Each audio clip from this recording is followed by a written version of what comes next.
ايه ايه الاخبار؟ عامل ايه؟ امورك تمام؟ الحمد لله. الله يخليك حبيبي.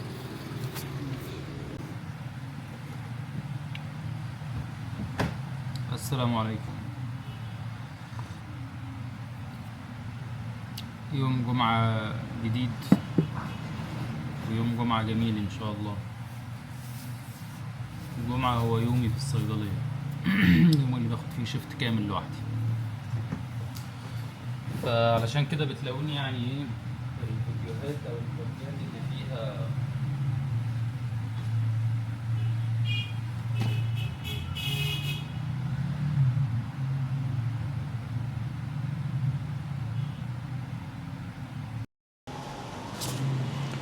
علشان كده الفلوجات اللي بتلاقوا فيها كونتنت كتير او كيسز كتير يعني بيكون غالبا قليلين، يعني يوم او يومين في الاسبوع اللي انا ممكن اقعد فيهم فترة طويلة وفيهم فيهم شغل اللي هو شيفت افتر. الشيفت الصباحي دايما معروف ان هو شيفت هادي يعني.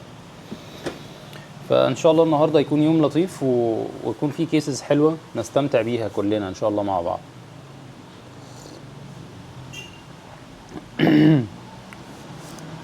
طبعا معدل نزول الفيديوهات الفلوجات قل، لان معدل وقوفي في الصيدليه قل.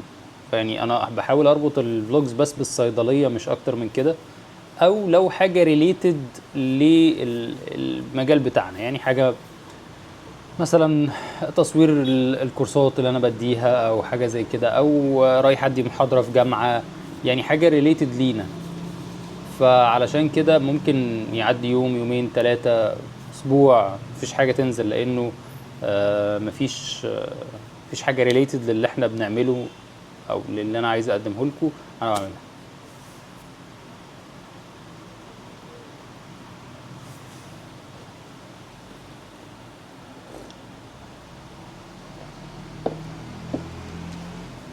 هحاول النهاردة إن أنا أدردش معاكم في موضوع الدوز كالكوليشن وحساب الجرعات. لأن لاحظت إنه في كتير صيادلة بيقعوا في حساب الجرعات، سواء جرعات أطفال أو جرعات كبار، جرعات أشربة أو جرعات حقن. فهحاول ان انا الم معاكم الموضوع ده في الفيديو بتاع النهارده ان شاء الله.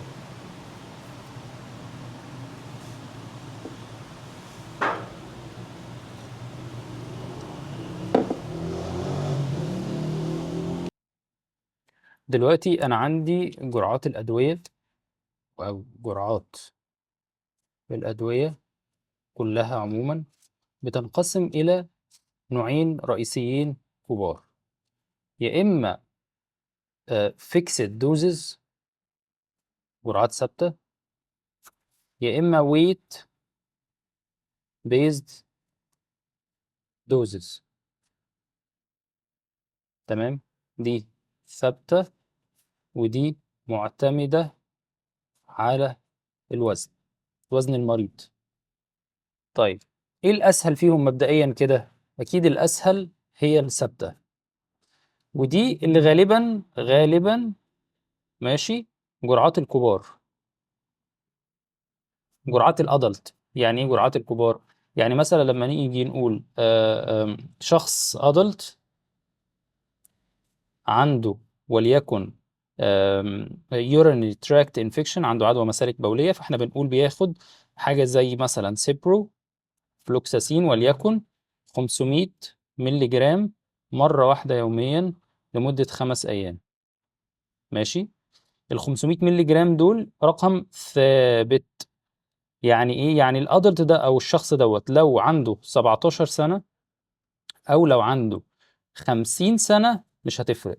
لو وزنه 60 كيلو جرام أو لو وزنه 150 كيلو جرام مش هتفرق، الجرعة هتفضل ثابتة في كل الأحوال، 500 مللي جرام مرة واحدة يوميا لمدة 5 أيام.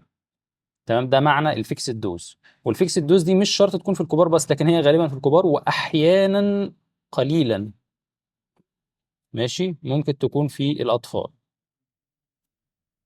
جميل، ودي مش مشكلة، يعني دي سهلة ومش مشكلة ومش شايف فيها أي تعب لأي حد إن هو يجيب جرعات ثابتة.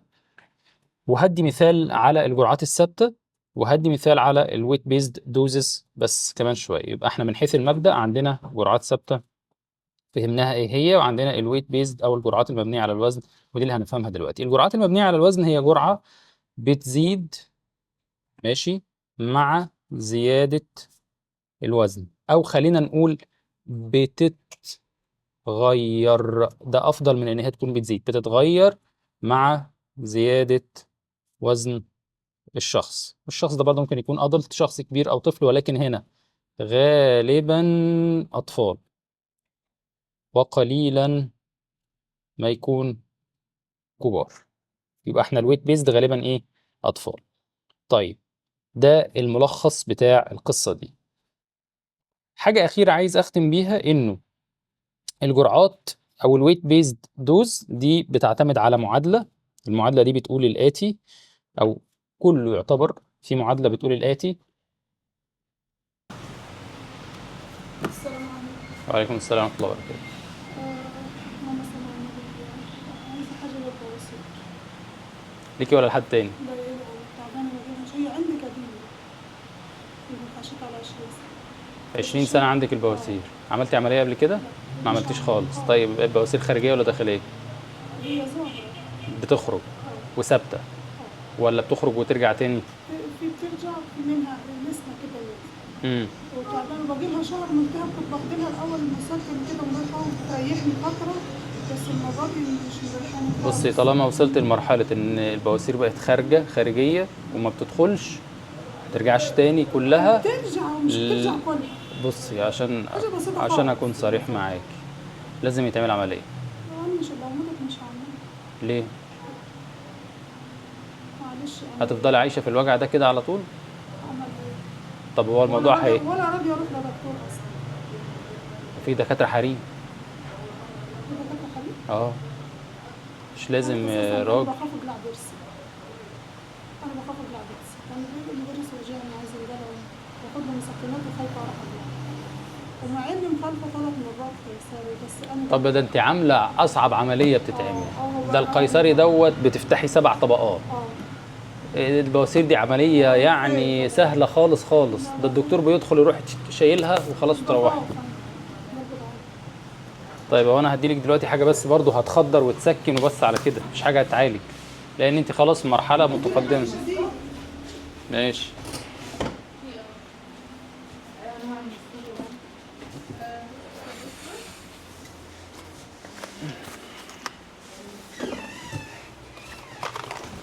في ناس سالونا على الصيدليه دي، في الصيدليه الدكتور بيعمل كده كده بيعملها. لا ده الشرخ مش البواسير.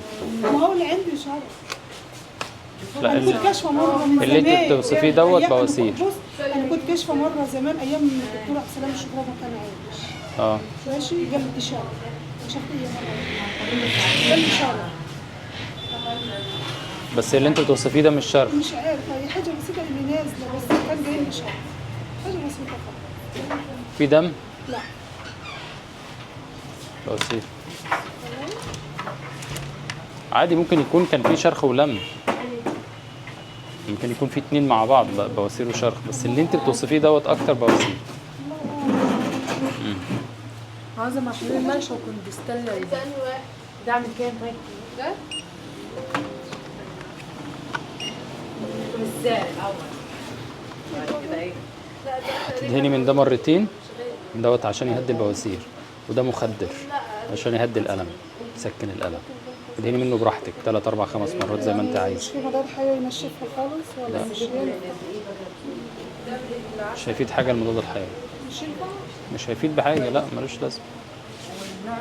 هو صح كانت جوانا فقط مضاد حيوي تجيله وخدت مش عارفة مع مساعد. ملوش دور. هو ده كويس هو بحسبهم كام دول؟ هو 130 برضه في الساعة زي ولا أعلى؟ لا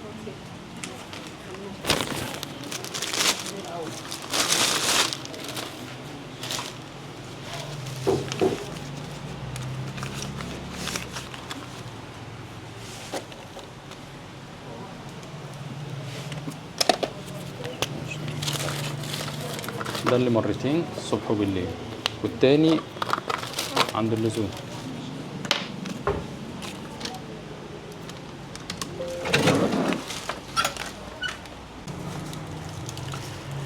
دواء الكحة 4 سنتي 3 مرات. ده للحساسية 5 سنتي مرتين، وده هيتاخد 5 أيام بس. دوت موسع للشعب 2 سنتي 3 مرات، حساسية برضه. عندك ستال؟ لا معايا. هات ستال. الحقن دي هتتاخد على مرتين، كل حقنة هتتحل في 3 سنتي ويتاخد منهم سنتي ونص كل 12 ساعة، مرتين في نفس الساعة الصبح وبالليل. الستال 2.5 سنتي عند اللزوم، معاك لغاية 5 مرات في اليوم.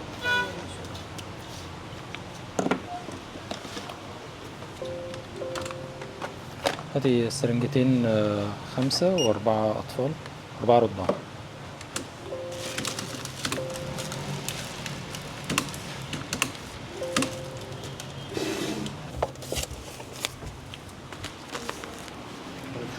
عفوا، على ألف سلامة. عادي.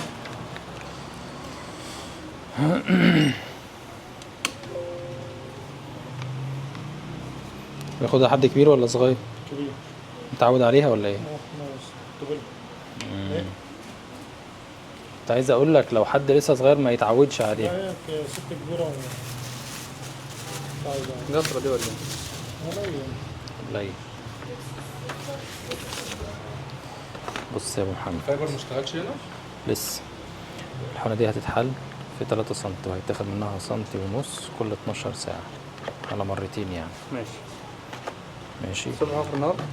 نفس الساعة الصبح وبالليل. زادت 8 بالليل يبقى 8 الصبح.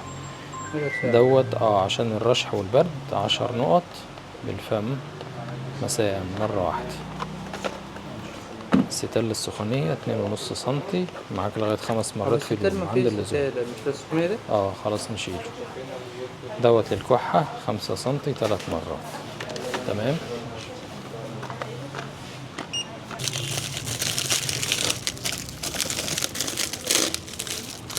تحضر الحقنة بالسن دوت وتديها بالسن الصغير ده تستخدم الكبيرة ندرب بيها. دكتور، ايوه. انت كشفت عند الدكتور خدت العلاج ده وتعبت عليه. هي دلوقتي عندها تعبت نشر عليه؟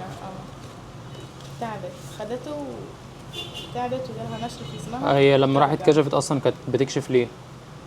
ممكن حضرتك تقرا يعني. مش كاتب تشخيص. هي دلوقتي عندها نشر. اه. ترجع. عايزه حاجه تريحها عشان هي بكام سنه. رجعت كام مرة النهاردة؟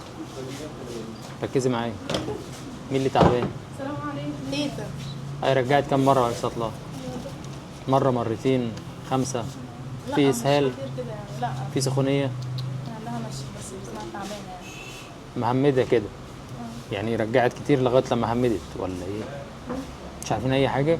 طب انا هدي لها حاجة للترجيع بس مش هدي حاجة تاني عشان انا مش عارفة ايه تفاصيل. وبقية الدواء دوت تستمر عليه زي ما هو. اللزقة دي بدل الحقن. انت عندكم حد يدي لها حقن؟ ممكن تحتاجي حاجه؟ تدي حقن؟ طيب ندي حقن احسن.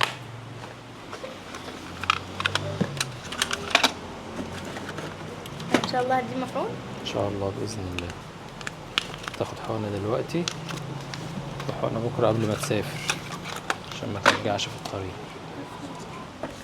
لو عرفت توصل للتفاصيل اكتر عرفيني عشان لو هنزود لها حاجة. اتفضل. ماشي. بسنت معاك؟ ماشي. بسنت هتاخد من دي 2.5 سنتي مساء مرة واحدة. ستال خفض الحرارة 3 سنتي، معاكوا لغاية 5 مرات في اليوم. كل ما تسخن تديلها خفض الحرارة. المضاد الحيوي 250 4 سنتي كل 12 ساعة، نفس الساعة الصبح وبالليل. حقنة الترجيع طبعا أول حاجة هتبدأوا بيها خالص عشان ما ترجعش الدواء ده. سنتي واحد بس هيتاخد منها.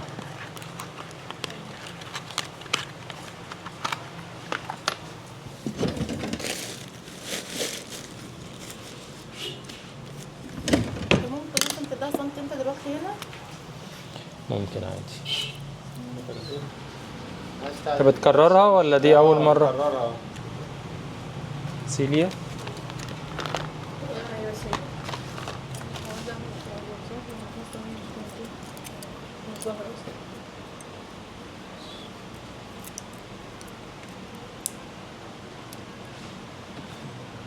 لا ده مش موجود للاسف. بالتالي موجود.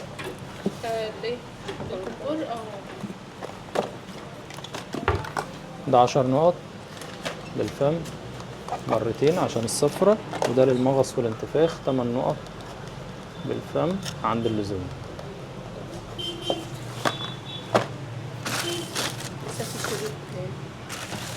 انت عايزة دول كمان؟ ستال وكونكور؟ لا، مش ليا انا ستيل تقريبا. كونكور بس؟ شريط ولا علبة؟ شريط واحد.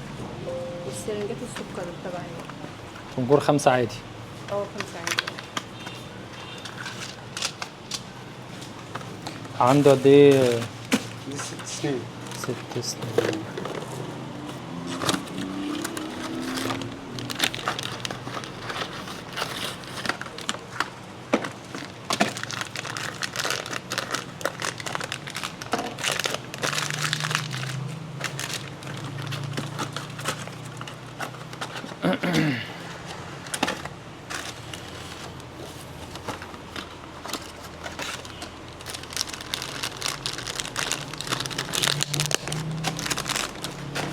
بص يا سيدي، ستيل ده كل جلسة تتعمل لوحدها تمام مش على بعض، ماشي وما بتتقسمش، هي على بعضها. تمام. ودولت يتحطوا بأحطهم في مكان بعيد عن الضوء، في كيسة سمراء ولا حاجة بعيد عن الضوء لغاية لما تخلصوا. الستات وهات ساين اب ل6 شهور. 6 شهور ما ياخدش ساين اب. ناخد ايه؟ ساين اب ده بعد السنتين، في رشح يعني وبرد وكده. ماشي 5 نقط بالفم من ده.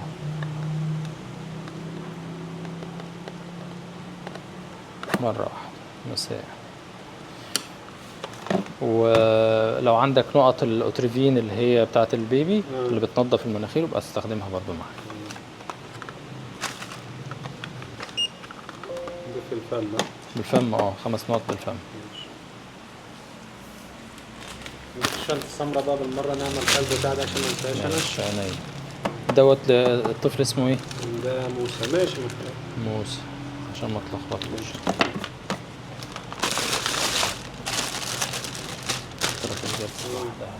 عشان ما انساهاش. حاضر. حطها في الثلاجة عادي؟ عادي بس حطها في مكان ما تقعدش تتهز فيه كتير، يعني تفضل ثابتة كان كده. ثابت يعني. مش كاميرا. وعليكم السلام ورحمة الله وبركاته.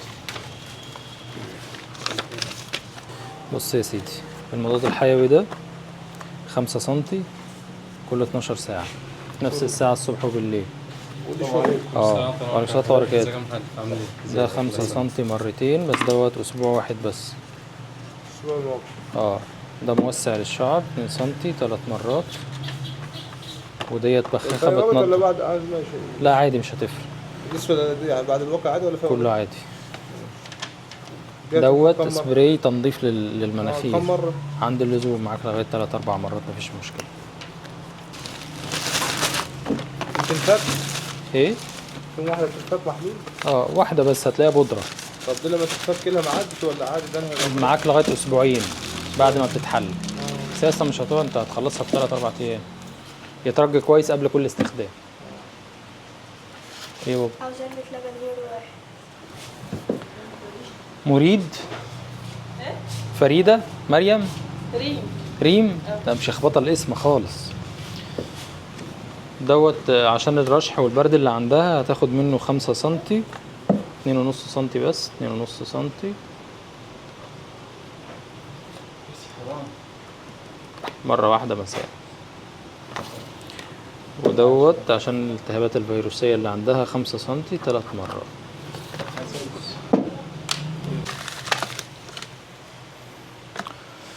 مين اللي تعبان؟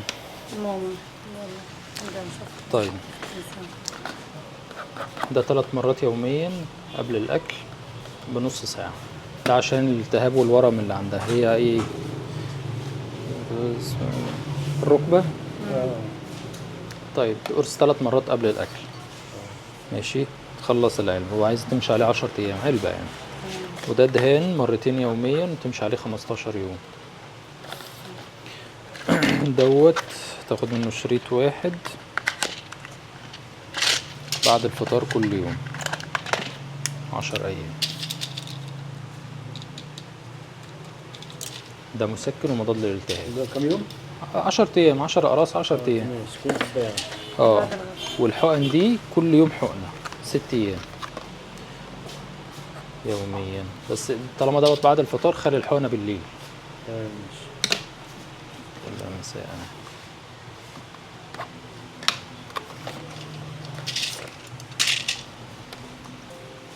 ويفضل تاخد حاجة لمعدتها برضه عشان المسكنات في كذا مسكن بتاخد. ماشي لو حاسس. هي بتاخد أصلا حاجة للمعدة. عندها المعدة. طيب تمام.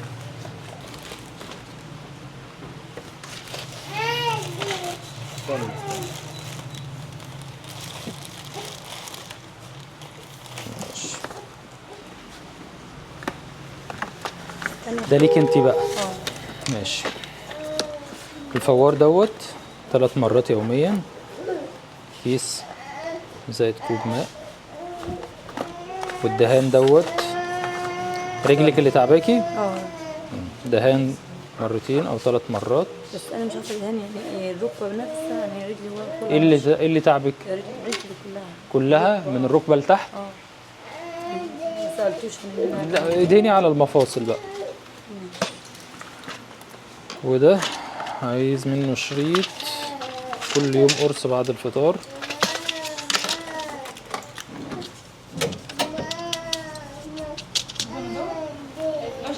والحقنة دي عضل يوميا. قبل كده في فلوجات سابقة كان حد سألني ليه أنا بقول السواب ايفنت والبالمي كورت ما يتخلطوش مع بعض في جلسة واحدة، بيتعمل كل واحد فيهم في جلسة منفصلة. ده لأن السواب ايفنت لو فتحنا البامفلت بتاعته من جوه هنلاقي إنه الشركة بتقول إنه it's not recommended إن هو يتم خلطه على أي حاجة تانية. يعني الكلام طبعا بالنسبة للبالمي كورت، البالمي كورت الشركة بتقول عادي يتخلط على أي حاجة تانية، ولكن السواب ايفنت لا، الشركة بتقول ما يتخلطش، يتاخد لوحده.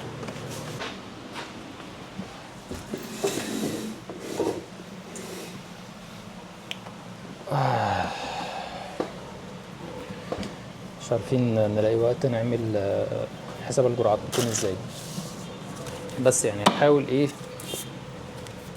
اني اختصر الموضوع. احنا عرفنا انه في عندنا فيكسد دوزز وفي عندنا ويت بيست دوزز، ده مبدئيا. السهله هي الفيكسد، السهله هي الفيكسد دوزز او الجرعات الثابته، واللي مثال عليها جرعات الادلت والكبار اللي هي قرص كل 12 قرص كل 8 ساعات، دي سهله. والصعبه شويه اللي هي ويت بيست، ان انا بضطر احسب حسب الوزن بتاع البيشنت. طيب منين اصلا بجيب الجرعه؟ يعني منين بجيب الفيكسد او الويت بيست؟ من الابلكيشنز. ابلكيشن من اكتر الابلكيشنز اللي انا شخصيا بعتمد عليها هو ليكزي دراج. تاني واحد بعد ليكزي دراج ميدسكيب. ليكزي دراج وميدسكيب. في دواء، لو في دواء معين مثلا موجود عندي في الصيدليه مش موجود على ليكزي دراج ولا ميدسكيب، زي مثلا فيسرالجين شراب، مش هتلاقيه ولا على ليكزي ولا مالوش اي داتابيز اصلا في الكوكب. فالمصدر اللي بعتمد عليه في الجرعه هو البامفلت بتاعه الدواء نفسه. هوريكم دلوقتي ازاي بطلع الجرعه وازاي بنحسب الجرعه بالوزن لو طفل معين او لو طفل جاي مثلا وعايزنا نطلع له مضاد حيوي او خفض حراره. الف سلام على امين. امين هياخد يا سيدي القطاره دي، قطاره كامله بالفم، هتملى القطاره كده وتديها له بقه 3 مرات، دي للكحه. وهياخد الستال ده عشان السخونيه 2.5 سنتي 4 مرات في اليوم، كل ما يسخن تديله 2.5 سنتي. ماشي 4 مرات. ده عشان الترجيع 2 سنتي قبل الرضاعة بربع ساعة 3 مرات. ماشي، دوت اخرك يعني 3 4 ايام وتوقف، لما الترجيع يقف وقف.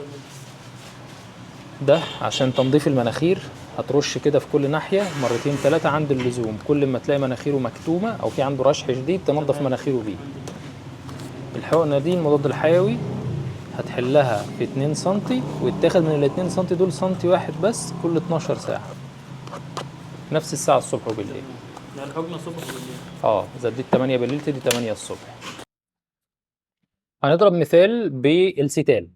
ستال اقراص هنحسب جرعته للادلت او للكبير، وستال شراب هنحسب جرعته لطفل صغير. الاول ازاي نطلع الجرعه؟ بفتح الموبايل بتاعي وهدخل على الابلكيشن السهل المجاني اللي هو ميدسكيب. هكتب في البحث الماده الفعاله اللي هي بارستامول، او بالامريكي اسيتامينوفين ايا كان، اسيتامينوفين اهو.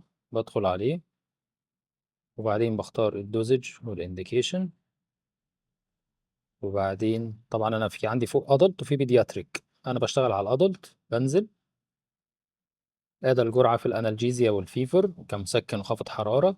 الاميديت ريليز الحاجات اللي هي مش اكستندد ريليز، يعني اللي هي الحاجات العاديه. ريجولار سترينث عندي الجرعات التقليديه من 325 لحد 650، انا اللي عندي هنا كام؟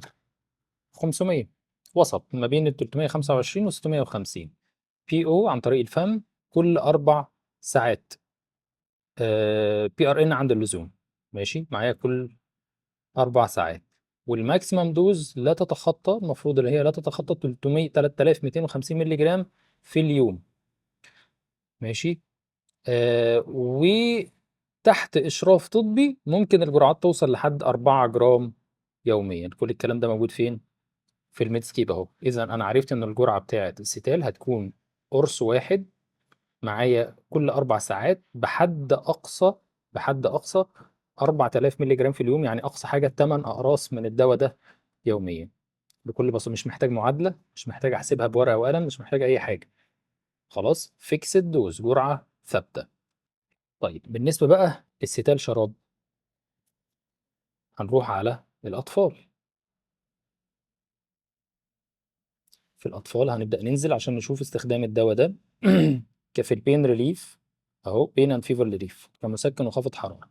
هتلاقي أول حاجة مكتوب لك إيه؟ مكتوب weight based dosing، يعني جرعة معتمدة على الوزن. يعني هنلاقي الكلام بيقول لي لكل كيلو جرام هناخد قد إيه. عايزين طبعا، هو في الأول جايب الجرعة من أول النيونيتس اللي هم حديثي الولادة اللي مولودين قبل ميعادهم على 28 أسبوع لحد الchildren and adolescents. فخلينا نتكلم مثلا على طفل انفنت.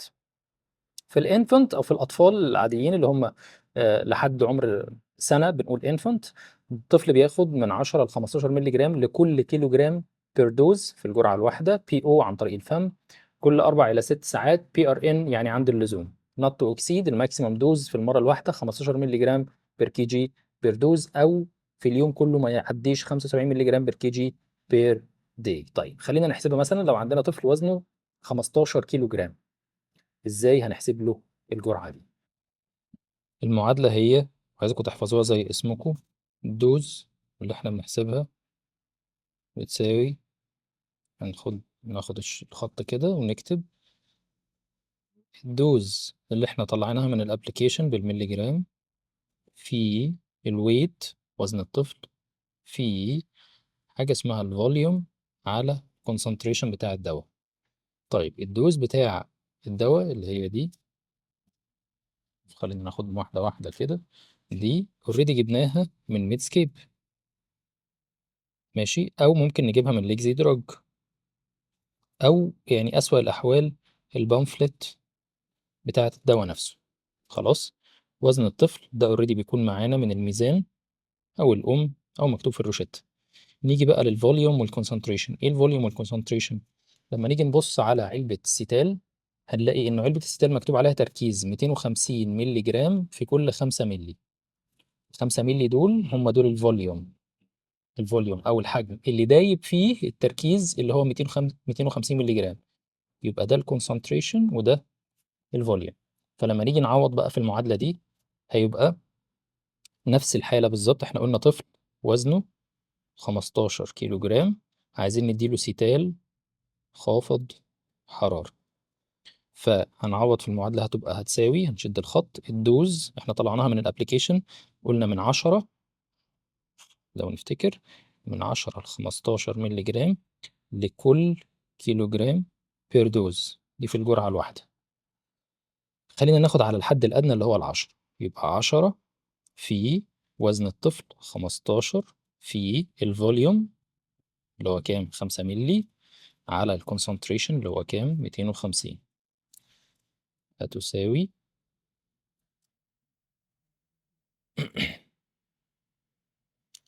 طير ده مع ده 5 في الواحد على 5 في 5، 15 على 5 هتساوي 3 مللي. يبقى الطفل هياخد، هنكتب له كده على العبوة ايه 3 سنتي 4 أو 5 مرات عند اللزوم، عند اللزوم.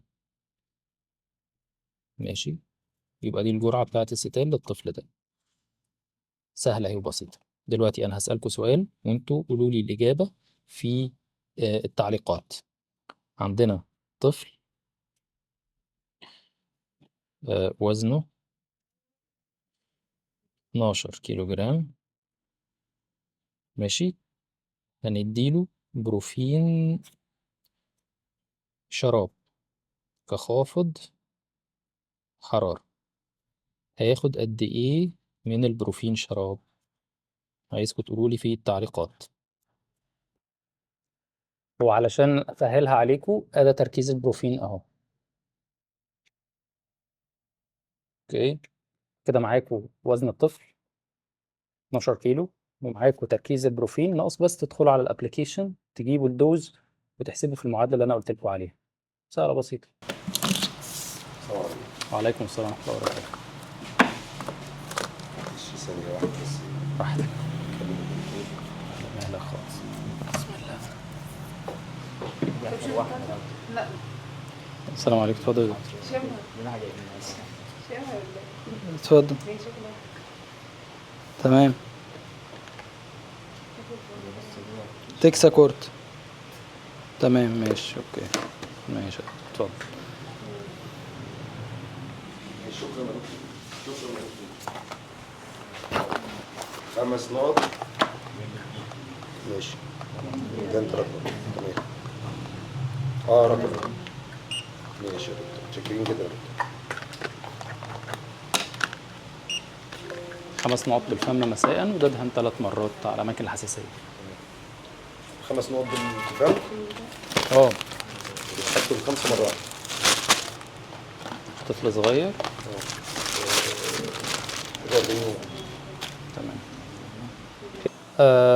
للأسف النهاردة يوم من الأيام اللي كانت زحمة شوية، بس ما كانش في وقت إن أنا أركز مع الكاميرا وإن أنا أشغلها باستمرار مع الكيسز والحالات، فبالتالي يعني قصرت معاكم شوية أنا عارف، بس يعني إن شاء الله نعوضها في يوم تاني. السلام عليكم ورحمة الله وبركاته.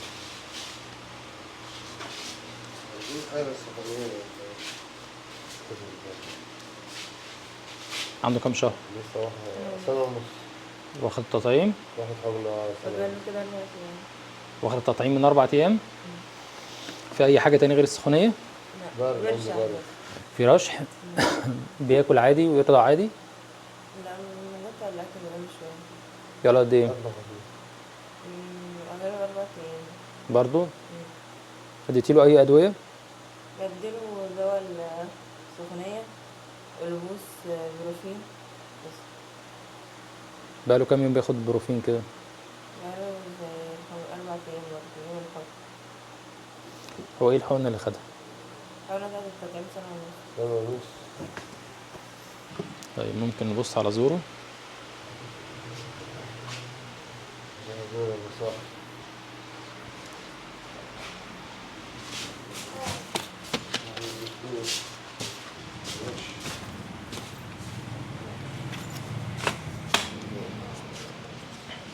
قول طيب نيمه بقى. ايوه، هو لو عيط احنا هنشوف كل حاجه. ايوه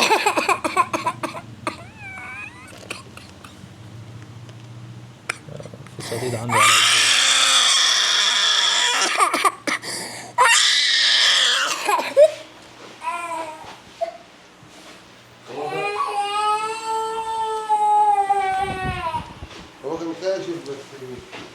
بس ايه بقى؟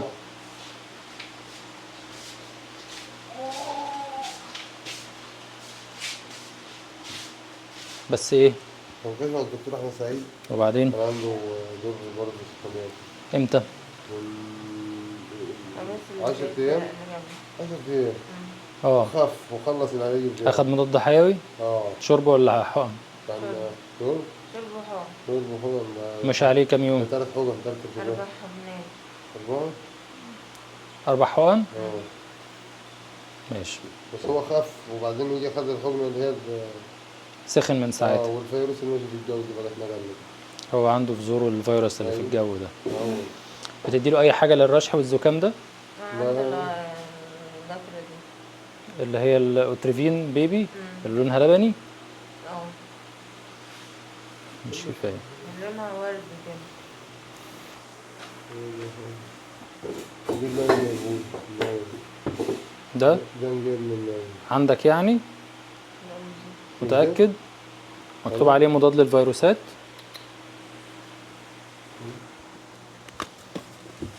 وبعدين حاجه نزل السخونيه دي اهم حاجه. ماشي. هو مش عنده في البيت دولفين وبروفين اه وبتديله من الاثنين؟ كان لسه مدينه دلوقتي ومش السخونية خد دي. لا. مش نزل. كمادات مع اللبوس بس، وما تكتريش يعني، ما تديش اللبوس والشرب في نفس الوقت. هتدي لبوس مع كمادات او تحطيه تحت ميه جاريه لغايه لما حرارته تهدى. بعد كده كل 4 ساعات بتديله من الشرب دوت. عشان الرشح اللي عنده هياخد منه 5 نقط.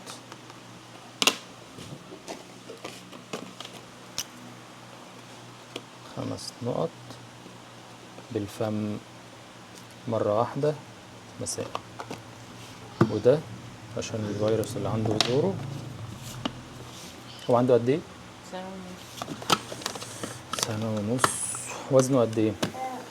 12 كيلو. انت وزنها من 4 ايام صح؟ 11. بسم الله.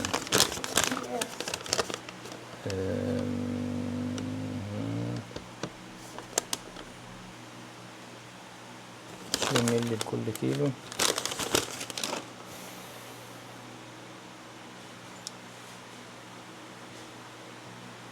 عشرين 111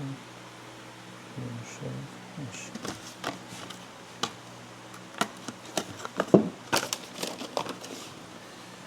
5 سنتي كل 6 ساعات، يعني 4 مرات يوميا.